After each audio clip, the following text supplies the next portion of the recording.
آج جہاں باقی عبادتوں میں سستی ہو رہی ہے، دعاؤں میں بھی لوگ پیچھے چلے جا رہے ہیں، مانگتے ہی نہیں ہے، اور مانگتے ہیں تو پتہ نہیں کس اسٹائل سے مانگتے ہیں، توجہ نہیں ہوتی۔ اجتماعی دعاؤں پر زیادہ زور ہے، انفرادی پر زور نہیں ہے۔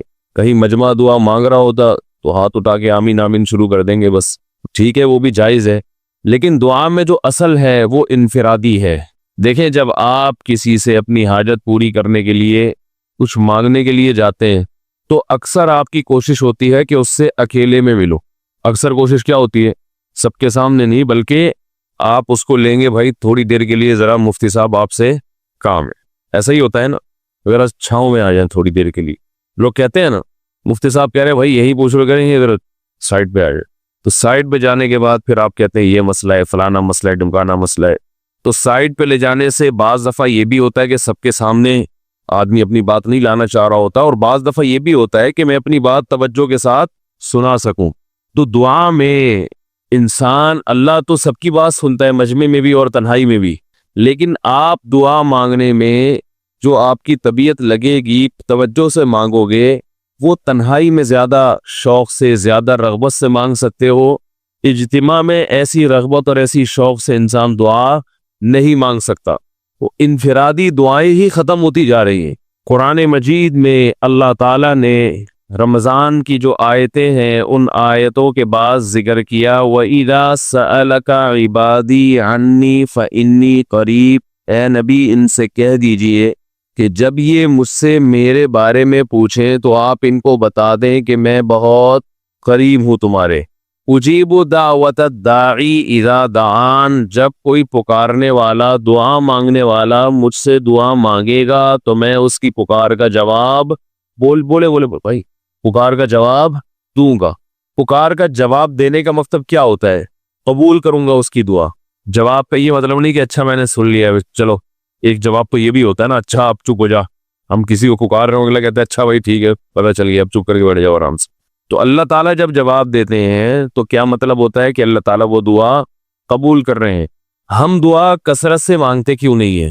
اس کی وجہ یہ ہے کہ ہمارے ذہن میں ایک چیز شیطان نے بٹھا دی ہے کہ مانگو تب بھی ویسے کے ویسے ہی ہے، نہیں مانگو تب بھی ویسے کے ویسے۔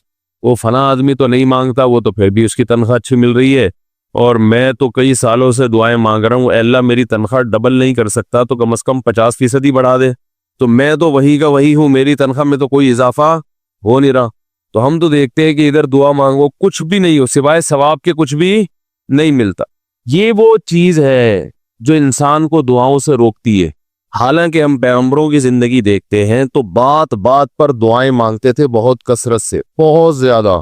نوح علیہ السلام، اچھا اللہ نے ان کی دعاؤں کو قرآن میں ذکر بھی کیا ہے۔ مناجات مقبولہ ایک دعاؤں کی کتاب ہے۔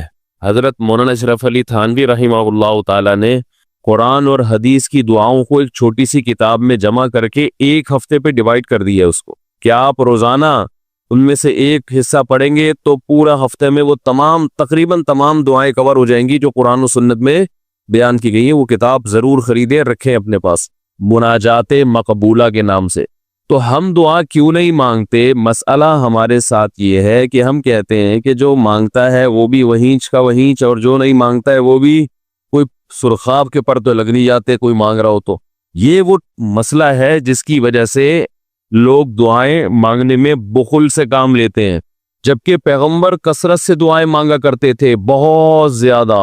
جو پچھلی آسمانی کتابیں ہیں ان میں لکھا ہوا ہے کہ یعقوب علیہ السلام اتنی کثرت سے دعائیں مانگا کرتے تھے کہ سجدے میں جا کے کہ ان کے یہ جو گھٹنے ہیں اور سر میں سخت نشان بن چکے تھے، وہ جگہ زمین پہ لگ کے سخت ہو جاتی ہے نا، تو اتنی کثرت سے دعائیں، اتنی کثرت سے دعائیں۔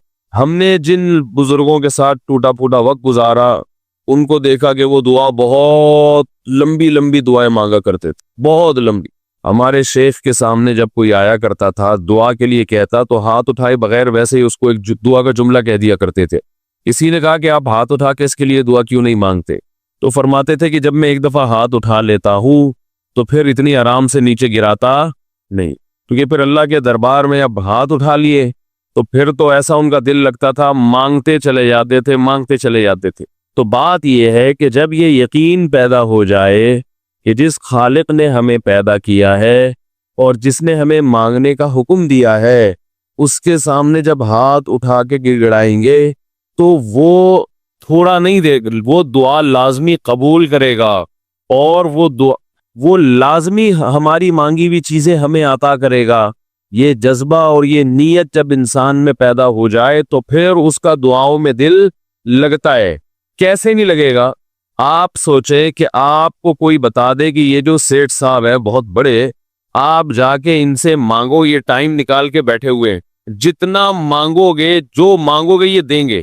تو اب آپ بتاؤ، آپ یہ کہو گے کہ میرے پاس مانگنے کا ٹائم نہیں ہے؟ ایسے موقع پہ آپ یہ کہو گے؟ آپ جائیں گے اور بسم اللہ کر کے شروع ہو جائیں گے۔ آپ بولیں گے سر یہ مجھے 10 فائلیں چاہیے بحریہ ٹاؤن کی۔ آپ سوچو گے 10 نہیں ملی تو 9 تو مل جائے گی۔ سر مجھے یہ بھی چاہیے، مجھے یہ بھی چاہیے، مجھے یہ بھی چاہیے، اور آپ کو یقین ہو کہ یہ دے رہا ہے، تو آپ کبھی بھی کنجوسی سے کام نہیں لو۔ پھر آپ یہ نہیں کرو گے کہ آپ مانگتے ہوئے جو ہے نا، اس سے آپ جب مانگ رہے ہو تو آپ کی کبھی ادھر دیکھ رہے ہو، کبھی ادھر دیکھ رہے ہو، کبھی ناک میں انگلی گھما رہے ہو، کبھی سر میں کھجا رہے ہو۔ کوئی آ کے اس دوران آپ کو چھیڑے گا تو آپ کہو گے یہاں سے دفع ہو جاؤ۔ بھی میں کام کر رہا ہوں، ایک بندہ سخاوت جوش میں آیا ہوا ہے ابھی، اور فائلیں بحریہ ٹاؤن کی فری میں بانٹ رہا ہے۔ اس نے کہا بھائی جتنی مانگو گے دے دوں گا، اور جو مانگو گے دے دوں گا، تو ابھی تو میرے پاس ٹائم کم ہے، مقابلہ بہت سخت ہے۔ اور پھر اس میں آپ کو الفاظ بھی خود بخود آ جائیں گے، کس طرح سے سمجھانا ہے، مختلف طریقوں سے آپ بات کو گھماؤ گے۔ سر پلیز آپ بات کو سمجھا کریں، میں آپ کے پاس آیا ہوں، آپ کو پتا ہے میں ادھر بھی جا سکتا تھا، وہ وسیم کباڑیہ کا بزنس بھی آج کل بہت چل رہا ہے، میرے پرانے اچھے تعلقات ہیں، لیکن مجھے پتا تھا کہ آپ ہیں، آپ جیسا سیٹ تو کوئی ہے ہی نہیں، اور ہر مشکل میں آپ نے میری مدد کی ہے۔ جو الفاظ بھی اس کی سخاوت کو ابھارنے والے ہوں گے، وہ تمام آپ اس موقع پر اس کے اوپر انڈیل دو گے، پورا دیگچہ بھر کے اس کے اوپر ڈال دو گے آپ۔ تو اللہ سے جب مانگتا ہے انسان اور اس کو یقین ہو کہ اللہ میری دعا کو پورا کرے گا، تو اس یقین کے ساتھ جب دعا مانگی جاتی ہے تو اس کا اسٹائل کچھ اور ہوتا ہے، اور ایک فارمیلٹی پوری کرنے کے لیے دعا جب مانگی جاتی ہے، جیسے کہ ہمارے ہاں ہو رہا ہے، تو اس کا اسٹائل اور انداز کچھ اور ہوتا ہے۔ ہمارے ہاں دعا پڑھی جاتی ہے، مانگی نہیں جاتی۔ ربنا آتنا فی الدنیا حسنۃ وفی الآخرۃ حسنۃ وقنا عذاب النار، آمین۔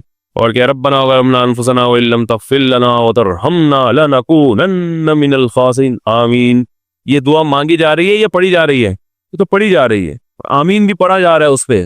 تو اللہ نے ہمیں یہ نہیں کہا کہ اقرؤوا الدعاء عند ربکم، اپنے رب کے سامنے دعائیں پڑھا کرو۔ اللہ نے کہا ادعوا، مانگو، پکارو، مانگو اس سے۔ بھکاری جیسے بھیک مانگتا ہے نا، لوگ کہتے ہیں مانگنے کا کیا طریقہ ہے؟ بھائی جو بھکاریوں سے پوچھو بھیک مانگنے کا کیا طریقہ ہے۔ بھکاری اکثر ان پڑھ ہوتے ہیں، جو پڑھے لکھے بھکاری ہوتے ہیں پھر وہ IMF سے مانگتے ہیں، وہ چھوٹی موٹی چیزیں نہیں مانگتے۔ بھکاری اکثر کیا ہوتے ہیں؟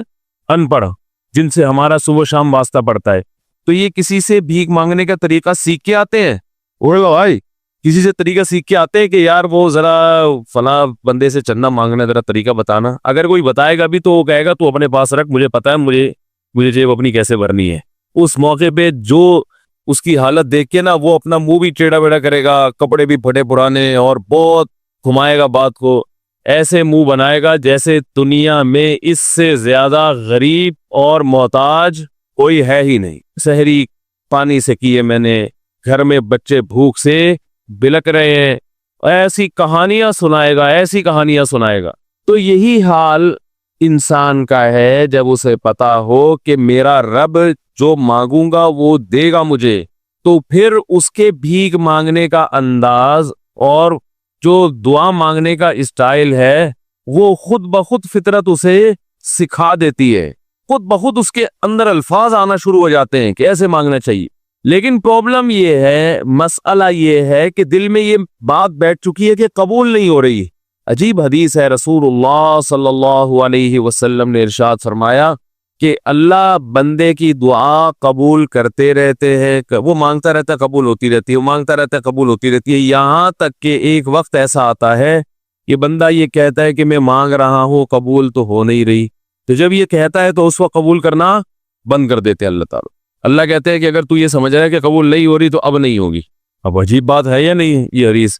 بھائی وہ بندہ کئی سال سے دعائیں مانگ رہا تھا اور پھر آخر میں آ کے کہتا ہے کہ قبول تو ہو نہیں رہی، تو ظاہر ہے کچھ نہیں ہو رہی ہوگی، تبھی تو کہہ رہے ہیں نا۔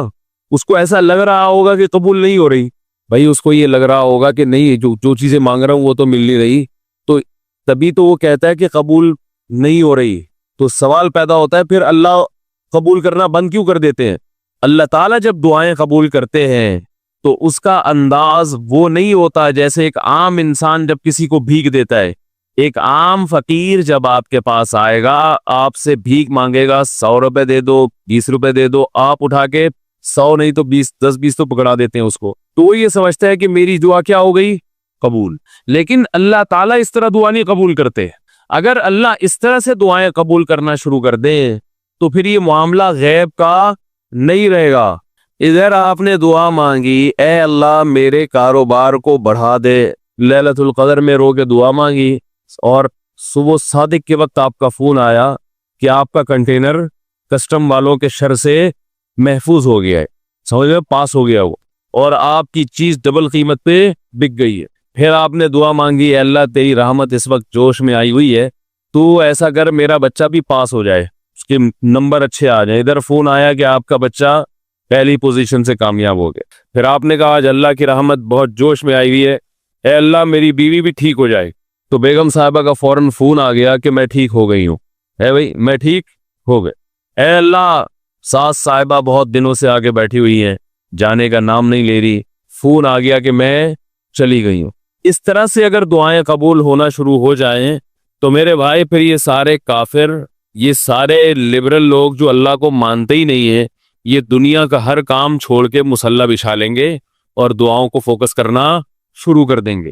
دعا قبول ہوتی ہے مگر اس شخص کی جو اللہ پر غیب پر ایمان رکھتا ہے، جسے دعا قبول ہوتی ہوئی نظر نہیں آتی مگر وہ یقین کرتا ہے کہ دعا قبول ہو رہی ہے۔ صرف اس شخص کی دعا قبول ہوتی ہے، اس کے علاوہ کسی کی قبول نہیں ہوتی۔ بہت مشکل ہے بھائی سمجھانا۔ دعا سب کی قبول ہوتی ہے کا مطلب پتہ ہے؟ سب کی مطلب ان سب کی کہ جو یہ یقین رکھتے ہیں کہ قبول ہوتی ہوئی نظر نہیں آ رہی پھر بھی قبول ہو رہی ہے، ان لوگوں کی قبول ہوتی ہے دعا۔ حدیث سے پتہ چلتا ہے، اور اصل میں دعا مانگتے ہی یہی لوگ ہیں۔ اب آپ کہیں گے بھائی نظر تو آ نہیں رہی، جب میں جو چیز مانگ رہا ہوں وہ مل نہیں رہی، تو کیا ایسے قبول نہ کرنا کیا ہے بھائی؟ یہ تو صرف مشورے مل رہے ہیں ہمیں کہ پھر بھی مانگتے رہو۔ تو ہم نے وہ ایک فقیر تھا نا، ایک سیٹھ صاحب کے پاس آیا، کہنے لگا کہ بھائی ذرا کچھ پیسے مل جائیں گے، گھر میں ضرورت ہے۔ تو اس نے کہا اتنے ہٹے کٹے ہو کے بھیک مانگتے ہو، شرم نہیں آتی؟ اس نے کہا فی الحال میں نے آپ سے بھیک مانگی ہے، مشورہ نہیں مانگا، جب مشورہ مانگوں تو اس وقت مشورہ دے دینا کہ بھیک مانگنا میرے لیے مناسب ہے یا نہیں ہے بھائی۔ ابھی میں آپ سے پیسے مانگ رہا ہوں مشورے کے لیے، پھر کوئی اور ٹائم انشاءاللہ رکھ لیں گے، اس میں آپ سے مشورہ لوں گا کہ میرے جیسے آدمی کو بھیک مانگنا مناسب ہے یا نہیں۔ تو آپ کے ذہن میں بھی یہ خیال آ رہا ہوگا کہ ہم اللہ سے دعا مانگتے ہیں اور اللہ کی طرف سے جو چیز جو ہم مانگ رہے ہیں وہ تو مل نہیں رہی، بلکہ اللہ کی طرف سے مشورے مل رہے ہیں کہ مانگتے آؤ قبول ہو رہی ہے، تو ہوتی ہوئی تو نظر نہیں آ رہی۔ کیا خیال ہے بھائی؟ قبول ہوتی ہوئی نظر تو نہیں آ رہی، تو یاد رکھے دعا تو لازمی قبول ہوتی ہے۔ اگر آپ کو قبول ہوتی ہوئی نظر نہیں، دعا قبول ہونے کے انداز مختلف ہیں۔ اللہ تعالیٰ کے جس طرح سے قبول کرتے ہیں نا، وہ عام لوگوں کی طرح نہیں آپ کو چیزیں پکڑا دیتے، یہ تو غیب سے معاملہ ختم ہو جائے گا۔ اللہ کی حکمت کا تقاضا یہ ہے کہ اس طرح سے قبول کرو کہ قبول ہو مگر اس کو پتہ نہ چلے، کیونکہ وہ اللہ کا دربار ہے، اس کی کچھ قیمت ہے کہ وہ ہر ایک کو مانگنے کی توفیق نہیں دیتا۔ بھائی آپ نے کبھی دیکھا کہ کوئی سیٹ ایسی دکان کھول کے بیٹھ جائے کہ آؤ جو مانگو میں دوں گا؟ ایسے تو کیا ہوگا کہ پورا نظام خراب ہو جائے گا نا۔ پھر آپ 10 فائلیں تھوڑی مانگیں گے، پھر تو آپ کہیں گے پورا بحریہ ٹاؤن میرے حوالے کر دو، پھر تو آپ یہ کریں گے نا۔ یہ تو میں نے ایک مثال دی تھی، عملاً ایسا نہیں ہوتا۔ عملاً وہی آگے بیٹھے گا اور وہی آپ کو پیشکش کرے گا کہ اس کے کچھ اصول اور ضابطے ہوں گے، ان قواعد پہ آپ پورے اترتے ہوگے تو آپ کو وہ گھسنے دے گا۔ اللہ کے بھی کچھ اصول اور ضابطے ہیں، ساری دعائیں قبول کرے گا، جو مانگو کہ صرف اتنا نہیں بلکہ بڑھا کے دے گا۔ لیکن اصول یہ ہے کہ اللہ کہتے ہیں کہ جب میں دوں گا تو نظر نہیں آئے گا، مگر یقین رکھنا ہے کہ کیا کر رہا ہوں، میں دے رہا ہوں، پھر دیتا رہوں گا میں۔ پھر بات وہیں آگے کھڑی ہو جاتی ہے کہ ایسے دینے کا کیا فائدہ کہ ہماری سمجھ میں نہیں آ رہا کہ پتہ نہیں کیسے دے رہا ہے اللہ تعالیٰ۔ تو یاد رکھیں اللہ تعالیٰ کے دینے کا انداز تھوڑا مختلف ہے۔ وہ کیا ہے؟ بعض مرتبہ جو چیز مانگ رہے ہوتے ہیں اللہ وہی چیز آپ کو دے دیتا ہے. اور ایسا بھی ہوتا ہے, ہمیشہ ایسا تو نہیں ہوا ہوگا کہ جو چیز مانگی اور نہیں ملی ہو. کئی بار ایسا ہوا ہے کہ جو مانگا وہ اللہ نے دے دیا, فوراً مسئلہ حل ہو گیا. بعض دفعہ بلکہ اس سے بھی پہلے کا اسٹیپ, بسا اوقات تو آپ دعا مانگ ہی نہیں رہے ہوتے, آپ اس کو دعا سمجھ رہے ہوتے ہو, لہذا اس میں وہ جان ہوتی نہیں ہے, تو قبولیت کا پھر سوال ہی پیدا نہیں ہوتا. آپ دعا پڑھ رہے ہوتے ہو, مانگ رہے نہیں ہوتے. تو اللہ نے تو دعائیں قبول کرنے کا کہا ہے, دعائیں پڑھنے پر کہا ہو, وعدہ کیا ہو, ایسا ہمارے علم میں کوئی حدیث نہیں ہے. دیکھیں یونس علیہ الصلوۃ والسلام جب مچھلی کے پیٹ میں تھے تو یونس علیہ السلام کو اپنی خطا کا احساس ہوا کہ میں اللہ کی پرمیشن کے بغیر اپنی قوم کو چھوڑ کے آ گیا ہوں. ان کو احساس ہو گیا, تبھی اللہ نے مجھے مچھلی کے پیٹ میں ڈال دیا ہے. تو اب آپ نے مچھلی کے پیٹ میں جا کے یہ دعا مانگی, لا الہ الا انت سبحانک انی کنت من الظالمین. اے اللہ تیرے سوا کوئی عبادت کے لائق نہیں ہے, سبحانکا تو ہر عیب سے پاک ہے, تو نے جو مجھے مچھلی کے پیٹ میں ڈال دیا تو یہ تیری غلطی نہیں ہے, تو ہر عیب سے پاک ہے. انی کنت من الظالمین, میں ہوں ظلم کرنے والا اپنی جان پہ, مجھ سے غلطی ہوئی ہے. اللہ تعالیٰ کو آپ کا یہ مانگنا اتنا پسند آیا کہ مچھلی کو حکم دیا کہ ان کو ساحل پر اگل دو. اور نہ صرف یہ کہ مچھلی نے آپ کو ساحل پہ ڈالا, وَأَنبَتْنَا عَلَيْهِ شَجَرَةً مِّن یقطین, یقطین کوئی درخت تھا وہ بھی اللہ نے اگا دیا دھوپ سے بچانے کے لیے. لیکن جب مصیبتوں میں ہم یہ کلمہ پڑھتے ہیں لا الہ الا انت سبحانک انی کنت من الظالمین, تو ہم یوسف علیہ السلام والے جذبے سے یہ کلمے میں جو الفاظ ہیں وہ مانگتے نہیں ہیں, بلکہ ہم یہ کلمہ پڑھتے ہیں. سمجھ رہے, پڑھنے کی بھی برکتیں ہوتی ہیں, میں اس کا منکر نہیں ہوں, لیکن ہمارے جو ورڈنگ ہوتی ہے نا وہ مانگنے کا اسٹائل نہیں ہوتا. ہم چھوٹے بچے تھے تو مسجد میں آیت کریمہ کا ورد ہوا کرتا تھا کہ بھائی حالات خراب ہے آج کل, امام صاحب اسپیکر پہ اعلان کر کے بلاتے تھے, آ جاؤ بھائی آیت کریمہ کا ورد ہوگا, لا الہ الا انت سبحانک انی کنت من الظالمین, 5 لاکھ دفعہ پڑھا جائے گا. تو ہم مسجد میں آتے, وہ مسجد میں دانے رکھ, ہم تو آتے تھے, اس کے بعد جلیبیاں بھی ملتی تھی, بڑی گرم گرم ٹائٹ جلیبیاں ہوتی تھی. اب تک وہ مزہ نہیں آیا جلیبی, تو وہ جلیبیاں بھی ہوتی تھی, اوپر دانے رکھے ہوئے ہوتے تھے, وہ 5 لاکھ دانے ہوتے تھے, ختم کرنے ہوتے تھے. تو پھر ہم کیا کریں, لا الہ الا انت سبحانک انی کنت من الظالمین, لا الہ الا انت سبحانک. اس میں فراڈ نہیں کرتے تھے, پڑھتے پورا تھا الحمدللہ. بعض لوگ تو کیا کرتے تھے, ایک مٹھی لی لا الہ الا انت سبحانک انی کنت من الظالمین نے پھونک مارا اور سائڈ پہ رکھ دیا. وہ یہ ڈرامے بھی ہوتے تھے, لیکن ہم پورا ہی پڑھتے تھے. لیکن اس میں مانگنے کا انداز تو نہیں ہوتا تھا, لا الہ الا انت سبحانک انی. پھر اس میں بچے تھے, شرارت بھی شروع ہو جاتی تھی. دیکھ رہے ہیں کوئی ادھر دیکھ رہا ہے تو ایک دانہ اٹھایا, لا الہ الا انت سبحانک انی کنت من الظالمین, یوں کر کے اس کی ناک پہ مارا ہے. کوئی ادھر دیکھ رہا ہے تو اس کی جیب میں ڈال دیا. تو یہ دعا مانگی جا رہی ہے, یہ تو پڑھی جا رہی ہے, ایک فارمیلٹی ہے کہ 5 لاکھ پورے کرنے ہیں, اس کے بعد جلیبی کھانا ہے اور نکلنا ہے. تو آج بھی ایسا ہی ہو رہا ہے, امام صاحب دعا مانگتے ہیں, لوگ کہتے ہیں یار چلو جب نماز پڑھ لی, 4 رکعتیں پڑھ لی, سلام بھی پھیر لیا, تو اس میں کیا جا رہا ہے, یہ بھی پورا ہی کر لو. ایسا ہی ہوتا ہے نا, یہ بھی پورا ہی کر لو, آمین آمین کہہ لیں گے. امام صاحب ڈرائیور ہیں, ہم پیچھے مقتدی ہیں, تو جہاں اتاریں گے وہیں اتریں گے ہم لوگ, پہلے تو نہیں اتر سکتے. تو یہ ایک لوگوں کے ذہن میں تصور ہے. نبی صلی اللہ علیہ وسلم نے فرمایا اللہ ظاہر قلب کے ساتھ دعا کی طرف توجہ نہیں دیتے. ظاہر قلب کا مطلب آپ کا دل حاضر نہیں ہو, کچھ اور سوچ رہے ہو, اور ادھر سے آپ نے ویسے ہی ایک فارمیلٹی پوری کرنے کے لیے. اللہ کہتے ہیں کہ جب تو مانگنے میں مخلص نہیں ہے تو میں تجھے کیوں دوں. تو مانگنے میں ہی مخلص نہیں ہے. تو بعض دفعہ بلکہ اکثر ایسا ہوتا ہے کہ ہماری دعا میں جان ہی نہیں ہوتی. آدم علیہ السلام کو جب جنت سے نکالا گیا تو پریشان تھے, بے چین تھے, مضطرب سے, میں کیا کروں کہ اللہ مجھ سے خوش ہو جائے. اس بے چینی میں الفاظ نہیں آ رہے سمجھ میں. فَتَلَقَّى آدَمُ مِن رَبِّهِ كَلِمَاتٍ, اللہ فرماتے ہیں اللہ نے آدم کے دل میں کلمات ڈال دیے ان کی بے چینی کو دیکھ کر کے اس طرح سے مجھے مانگو. جب انسان اخلاص کے ساتھ دعا مانگتا ہے تو الفاظ کا القاء کہاں سے ہوتا ہے, اللہ کی طرف سے وہ القاء ہونا شروع ہوتا ہے. اللہ کہتے ہیں اس طرح سے مانگ. حضرت حکیم اختر صاحب رحمہ اللہ تعالیٰ نے ایک واقعہ بیان کیا, فرمایا کہ ایک شخص نے حرم میں, انہوں نے دیکھا یا کسی اور بزرگ نے دیکھا کہ حرم میں ایک شخص اللہ سے دعا مانگ رہا ہے گناہوں کی معافی کے لیے, اور اللہ سے کہہ رہا ہے کہ اے اللہ اگر تو میرے گناہ معاف کر دے گا تو بھی خوش ہوگا, اور تیرے حبیب محمد صلی اللہ علیہ وسلم بھی خوش ہوں گے کہ ایک آدمی کی بخشش ہو رہی ہے, اور تیرا یہ بندہ بھی خوش ہو جائے گا. اور اگر معاف نہیں کرے گا تو بھی خوش نہیں ہوگا, کیونکہ اللہ کو جہنم میں ڈال کے خوشی تو ہوتی نہیں ہے بندوں کو. اور تیرے حبیب محمد صلی اللہ علیہ وسلم کو پتہ چلے گا وہ بھی خوش نہیں ہوں گے, اور میں بھی خوش نہیں ہوں گا. شیطان خوش ہوگا جو تیرا دشمن ہے. اب خود سوچ لے تو اپنے دشمنوں کو خوش کرنا چاہتا ہے, یہ اتنے سارے ہیں, وہی اتنے سارے دوست ہیں تیرے, ان کو ناراض کر کے تو خوش کس کو کر رہا ہے؟ اپنے تو جو تیرا بھی دشمن ہے، میرا بھی دشمن، اور تیرے حبیب محمد صلی اللہ علیہ وسلم کا بھی دشمن ہے۔ تو دیکھو کیسے الفاظ ہیں اس کے۔ تو ایسا کہ بظاہر بخشش کے علاوہ کا آپشن چھوڑا ہی نہیں۔ کیا خیال ہے؟ حجاج ابن یوسف بڑا ظالم تھا، بڑا ظالم۔ موت کا جب وقت آیا تھے، یہ لوگ ایمان والے، چاہے ظالم تھے، بدعمل تھے، لیکن اللہ پر ایمان بہرحال رکھتے تھے، ان کو پتا تھا کہ میں غلط کر رہا ہوں۔ جب موت کا وقت آیا تو کہنے لگا کہ اے اللہ لوگ کہتے ہیں کہ تو مجھے نہیں بخشے گا، لوگ کہتے ہیں کہ میرے جیسے گناہگار کو تو نہیں بخش سکتا۔ بڑے عجیب الفاظ ہیں، اللہ کی رحمت کو جوش دلا رہا ہے کہ تو ایسا کر کے دکھا دے، یعنی کچھ ایسا کر کے دکھا دے کہ جو تیرے بارے میں لوگ گمان کر رہے ہیں وہ گمان کیا ہو جائے۔ یہ بالکل ایسے ہے جیسے کوئی بہت بڑا سیٹ ہو، آپ اس سے بہت زیادہ بڑا قرضہ مانگنے کے لیے جائیں جو کہ عام طور پر نہیں ملتا، لیکن آپ اس کو جوش دلا رہے ہو کہ لوگ کہتے ہیں کہ تو اتنا بڑا قرضہ نہیں دے سکتا، تو آج تو اپنی سخاوت دکھا دے کہ میں اتنا بڑا قرضہ بھی دے سکتا ہوں۔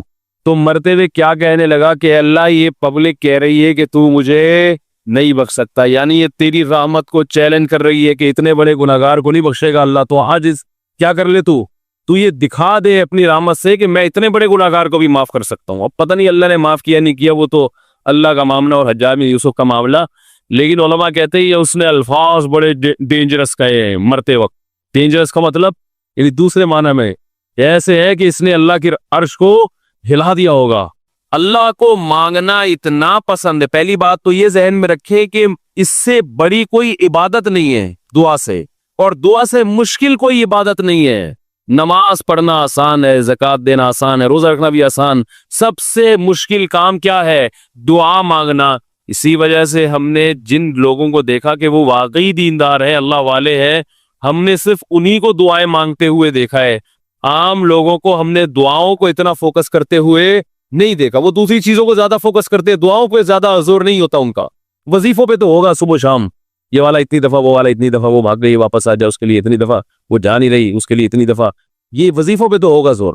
ایسے ہوتا نا ہاتھ اٹھا کے اللہ سے گڑگڑا کے مانگا جائے، یہ چیزیں کم۔ میں جب حج پہ گیا تو اپنے شیخ مرشد کے ساتھ تھا، پہلے ہی ہم نے ان کو دیکھا تھا بہت زیادہ دعائیں مانگتے ہیں، وہ بہت زیادہ ان کا دعاؤں میں دل لگتا ہے، بہت دعائیں مانگتے ہیں۔ تو مجھے کسی نے بتایا کہ یہ جب بیت اللہ کو دیکھتے ہیں تو اتنی لمبی دعا مانگتے ہیں کھڑے کھڑے کہ تم ان کے ساتھ ٹھہر نہیں سکتے۔ میں نے کہا کیوں نہیں ٹھہر سکتے، ہم جوان ہیں، ان کی عمر زیادہ ہو گئی اور ان کو کچھ بیماریاں بھی ہیں۔ تو میں نے کہا ہو جائے مقابلہ پھر، ٹھیک ہے، دیکھتے ہیں کون زیادہ لمبا ٹھہر لیتا ہے۔ تو جب بیت اللہ پہنچے، ان کی نظر بیت اللہ پہ پڑی، ذرا قریب گئے۔ یہ جو کہتے ہیں نا بیت اللہ پہ نظر پڑتے ہی وہیں ٹھہر جاؤ شروع ہو گئے، ایسا نہیں ہے۔ بیت اللہ پہ اگر نظر پڑی ہے آپ کی تو کوئی بات نہیں، اور قریب چلے جائیں۔ کوئی دوسرا عمل کرنے سے پہلے دعا مانگیں۔ پہلی نظر کا مطلب یہ ہوتا ہے کہ جب نظر پڑی ہے تو اب طواف شروع کرنے سے پہلے یا کوئی دوسرا عمل کرنے سے پہلے آپ جا کے دعا مانگیں، تو وہ دور سے نہیں بلکہ جتنا قریب جا کے مانگیں اتنا زیادہ اچھا۔ لوگ کیا کرتے ہیں، یوں منہ نیچے کر کے جا رہے ہوتے ہیں کہ پہلی نظر پڑ گئی تو پھر دعا کا موقع نکل جائے گا، تو یوں وہ جو ٹکرا بھی جاتے ہیں۔ کچھ نہیں ہوتا، نظر پڑ جائے تو اور تھوڑا قریب جائے، قریب جا کے دعا مانگ۔ تو ان کو ہم نے دیکھا کہ انہوں نے دعا مانگنا شروع کی، میں بھی کھڑا ہو گیا ساتھ میں، ہم نے کہا چلو ہم بھی مانگتے ہیں۔ تو وہ اتنی دیر تک حالانکہ کمر میں بھی تکلیف، بیماریاں بھی ہے، شوگر بھی ہے، تو بالآخر میں نے ہتھیار ڈال، میں نے کہا میں اتنی دیر کھڑا نہیں ہو سکتا۔ اور میں پھر اب بیٹھتے ہوئے شرم بھی آ رہی تھی کہ وہ بولے کہ میری عمر زیادہ ہے اور یہ دیکھو ابھی شادیاں تو کرتا رہتا ہے، تو یہ کیا شادیاں کرے گا جو کھڑا نہیں ہو سکتا اتنی دیر۔ تو وہ اتنی دیر ہو گئی تو میں بیٹھ گیا وہاں ہی۔ کئی ایسے ہمارے اکابر گزرے ہیں، بزرگ گزرے ہیں، 1 گھنٹہ، 2 گھنٹہ، 3 گھنٹہ مرکز میں، تبلیغی مرکز میں کسی نے بتایا کہ ایک بزرگ کو میں نے دیکھا صبح اشراق کے وقت دعا مانگنا شروع کی ہے اور ظہر کی نماز میں اٹھے۔